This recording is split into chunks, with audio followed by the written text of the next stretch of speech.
जरा सोचिए, एक ठंडी दिसंबर की रात, शहर की गलियां सूनी हैं, लोग अपने घरों में गहरी नींद सो रहे हैं।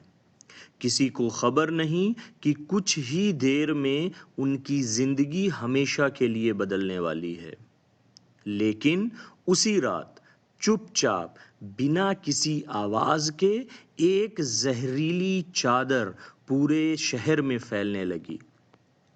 जी हाँ, ये कहानी है भोपाल गैस त्रासदी की, दुनिया की सबसे भीषण औद्योगिक दुर्घटना। एक ऐसा हादसा जिसके बारे में याद करके आज भी लोग कांपते हैं। इस त्रासदी का केंद्र था एक कीटनाशक कारखाना, जो अमेरिकी कंपनी यूनियन कार्बाइड का था। 2 दिसंबर की रात को गलती से एक टंकी में पानी घुस गया, जिसमें पहले से ही मिथाइल आइसोसाइनेट नाम का जानलेवा केमिकल भरा हुआ था। लोग इसे छोटा नाम भी देते हैं, MIC, मिथाइल आइसोसाइनेट।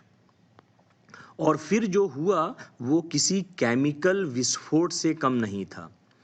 टंकी का टेम्परेचर इतना बढ़ गया कि लगभग 40 टन जहरीली गैस हवा में फटकर बाहर निकली।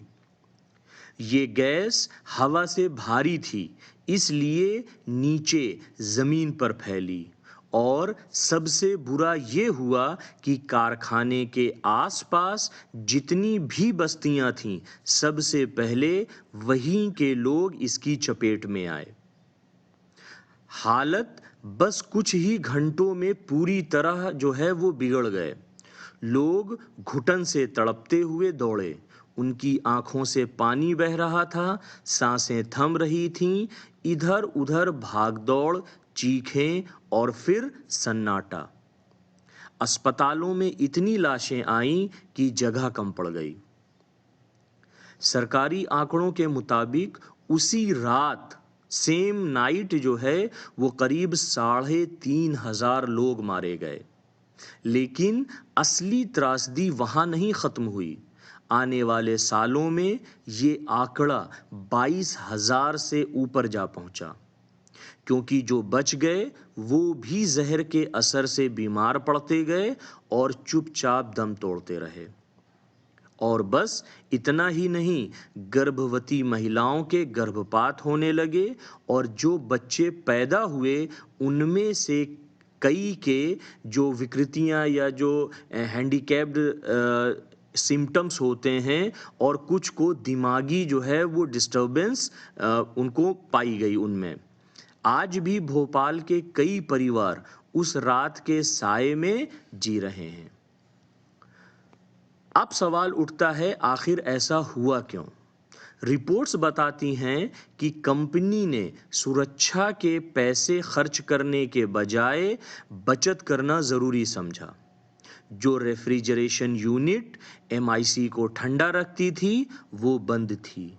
जो सेफ्टी वॉल्स गैस को बेअसर करता था वो खराब था। यानी एक तरफ पैसे की बचत, दूसरी तरफ हजारों जानें। हादसे के बाद भारत सरकार ने यूनियन कार्बाइड पर 3.3 अरब डॉलर का मुकदमा दायर किया। मगर न्याय की कहानी भी कम दुखद नहीं है।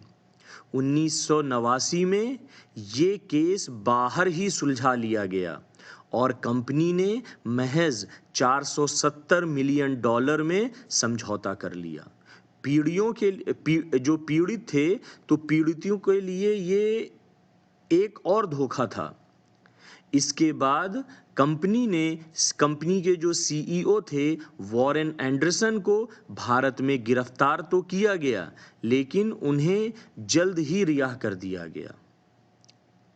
वे अमेरिका वापस चले गए। अमेरिकी सरकार ने उन्हें भारत सौंपने से इनकार कर दिया और वो आज़ाद ही मरे। और भोपाल में जिन भारतीय अधिकारियों पर मुकदमा चला, उन्हें 2010 में सजा तो मिली, पर महज 2 साल की कैद, और वे भी जमानत पर छूट गए। अब हम बात करते हैं मुआवजे की, जो कि ज़्यादातर पीड़ितों को मिलने थे। ज़्यादातर पीड़ितों को करीब $2,200 मिले, यानी एक पुरानी कार की कीमत से भी कम, और वो पैसे भी उन्हें सालों इंतज़ार करने के बाद मिले। आज 40 साल बीत चुके हैं, लेकिन भोपाल के लोगों के ज़ख्म अभी भी हरे हैं।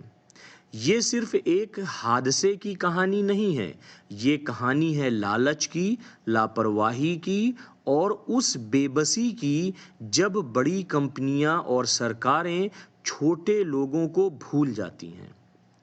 इस दुखद घटना से सीख तो हम सबको लेनी चाहिए कि मुनाफे की खातिर कभी इंसानियत से समझौता नहीं करना चाहिए। अगर आपको ये वीडियो इन्फॉर्मेटिव लगी हो तो इसको लाइक करें, शेयर करें और चैनल को सब्सक्राइब करें। मिलते हैं किसी नेक्स्ट इन्फॉर्मेटिव वीडियो के साथ। Till then take care, bye.